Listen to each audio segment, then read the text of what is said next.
هی د منافق بچو، د منکر بچو، د بګرام یربیس اولادو، د بغیرتو بچو. مونږ ته خو پارس کې خبرې کولې د راوانورم په دا دی، انورم دا راوانور داسې دی، راوانور داسې دی، پلانکې داسې دی. پښتون ستاسو په مورم دا ټول واچوم. د بړواګانو بچو دا وګوره، دا وګوره د لکو پښتنو قاتل ستاسو د ملک، ستاسو د وطن مارشل شو، ستاسو د فورس چیف شو.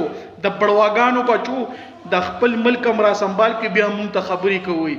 دا ستاسو د منافقت ټولو نه غټه نښه ده. دا د پی ټي ایم خلکو ته وایم چې وګورئ دا بړواګان په خپل ملک کې د پښتون قاتل خپل چې دا مارشل کو، د خپل فوج مشر کو، او تاسو تاخته دي چې راوانور داسې او پلانکې داسې او ډنګړې داسې. ستاسو په مورم دا ټول واچو. بچې دوستم غولي د اشرف غني نه دی، دا هم د له غولې دی، ځکه یې دلته کې هغه کې کېنولو د بړواګانو بچو.